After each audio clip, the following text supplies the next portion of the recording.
Islam Mahashef bilang, JDM tidak memiliki skill gulat yang bagus, tapi JDM memiliki kemampuan bertahan di ground yang hebat. Yaps, itu dikatakan oleh sang penantang gelar kelas welter UFC 322 dalam wawancaranya bersama Brett Okamoto di ESPN MMA. Brett Okamoto bertanya, bagaimana pandangan Mahashef tentang sang juara kelas welter yaitu Jack Della Maddalena? Mahashef pun menjawab bahwa JDM adalah fighter yang sangat hebat. Ia memiliki kemampuan boxing di atas rata-rata karena dengan kekreativitasannya, ia mampu menciptakan gerakan dan footwork yang bisa menghancurkan pertahanan lawannya. Dan itu sudah ia tunjukkan dalam pertandingannya melawan Gilbert Burns dan Belal Muhammad. Meski begitu, Mahashef menyoroti bahwa JDM tidak memiliki kekuatan sebesar yang orang lain rumorkan. Tapi menurut saya pribadi, Mahashef di sini salah paham terhadap kosakata yang ia katakan. Karena memang kekuatan itu memiliki dua kata dalam bahasa Inggris terutama di dunia MMA, yaitu strength dan power. Kata strength biasa digunakan pada fighter untuk menggambarkan durability dan stamina fighter, sedangkan power digunakan untuk menggambarkan kekuatan knockout power seorang fighter. Nah, dalam interview tersebut, Mahashef mengatakan JDM memiliki power yang tidak terlalu bagus, tapi yang ia contohkan adalah Kamaru Usman dan Belal Muhammad, yang mana keduanya sebenarnya dikenal sebagai fighter dengan strength yang kuat dan bukan knockout power yang kuat. Karena memang kedua fighter tersebut tidak memiliki pukulan atau tendangan yang mematikan, apalagi Belal Muhammad. Kalau Kamaru Usman sih masih mending sejak dilatih oleh Trevor Wittman.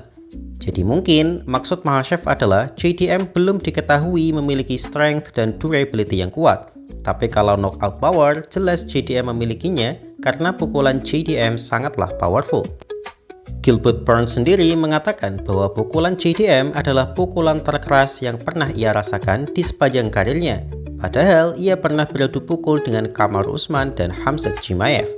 Ya ini wajar sih, mengingat Mahashef dan para petarung Dagestan memang biasa menggunakan broken English.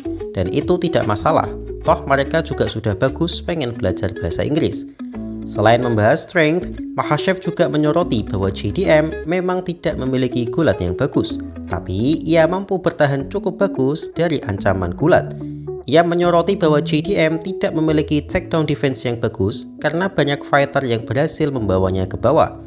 Di pertandingan terakhirnya, ia memang berhasil banyak menahan takedown dari Belal, tapi itu karena si Canelo KW tidak dari awal all out menggunakan skill gulatnya dan mencoba untuk menjadi si paling Canelo sehingga tidak maksimal dalam bergulat.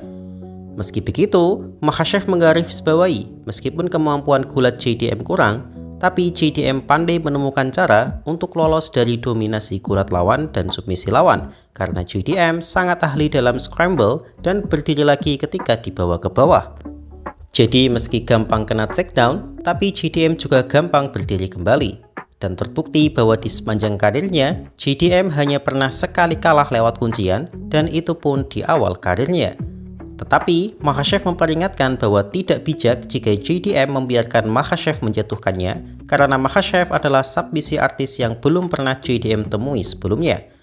Belal juga mengatakan bahwa Mahashef sangat ahli menemukan celah untuk menemukan kuncian. Dan jika JDM asal melakukan scramble, maka ancaman Darce choke benar-benar di depan mata. Jadi bagaimana menurut kalian? Kemal Palevi bilang, Tom Aspinall akan kalah dari Ciryl Gane jika pertandingan mereka dilanjutkan.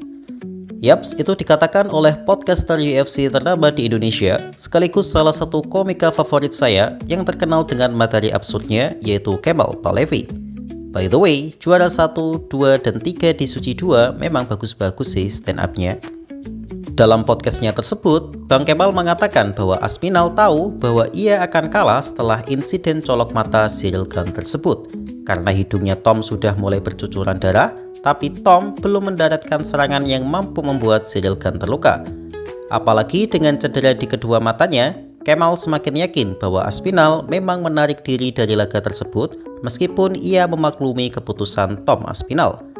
Well, apakah ucapan Bang Kemal ini benar? Ya mungkin saja, tapi sebagai fans awam UFC, saya tidak sependapat dengan ulasannya. Memang betul Ciryl Gane unggul di ronde pertama dan berhasil memberikan damage dengan jab-jab tajamnya.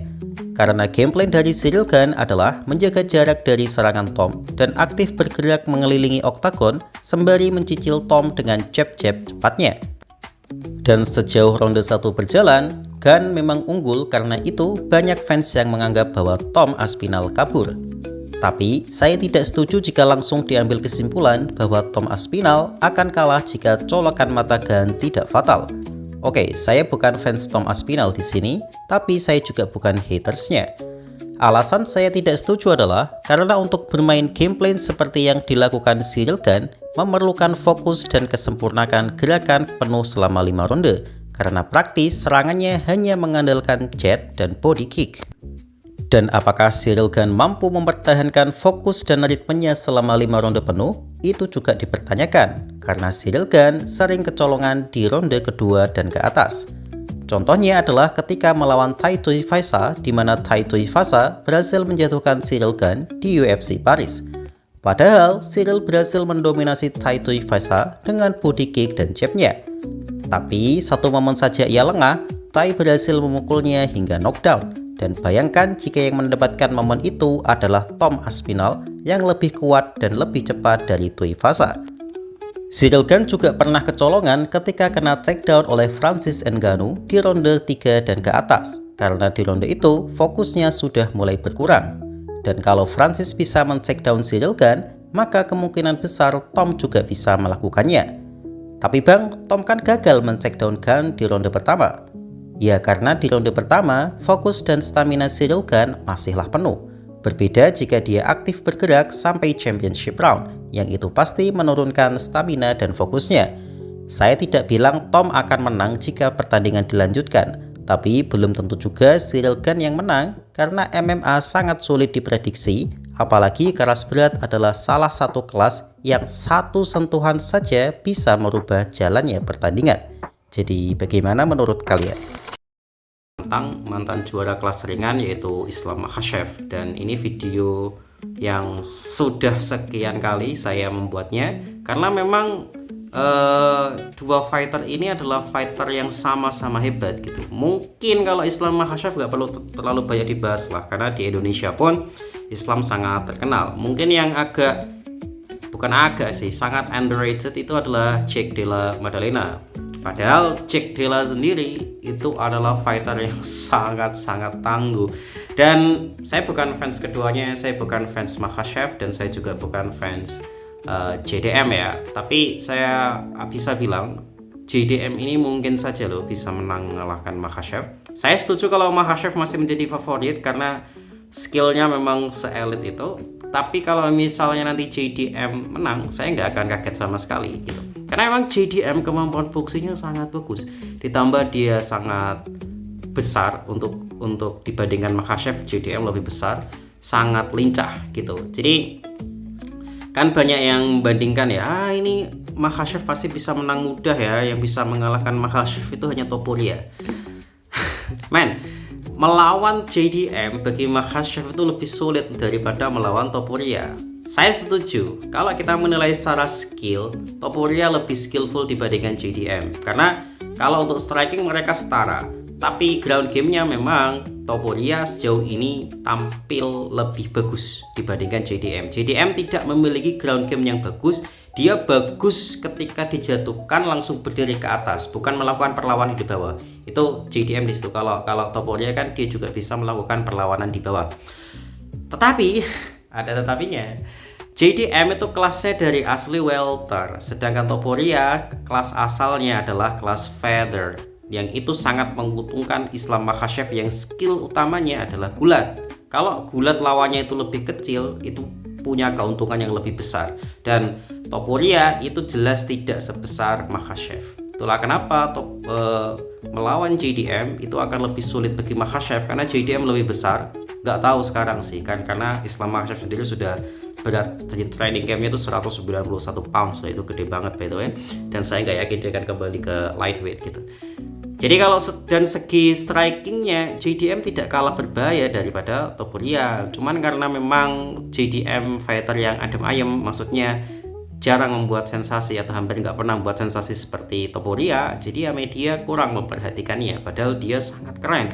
Sekarang ini aja dia 18 winning streak loh, dan kalau Makhachev berhasil mengalahkan JDM, itu adalah prestasi yang luar biasa, karena selain meraih sabuk kedua, Makhachev juga akan menghentikan win streak dari JDM, dan Makhachev akan menjadi fighter yang spesialis menghentikan win streak, yaitu Alexander Volkanovski 12 kalau nggak salah, terus Charles Oliveira 12 juga.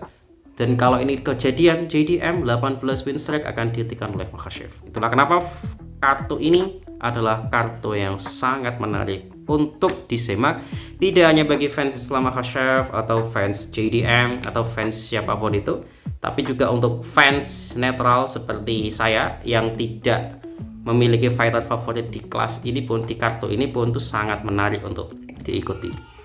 Oke, sampai ketemu di kesempatan selanjutnya, kita bahas ke hal-hal yang lebih spesifik lagi. Terima kasih.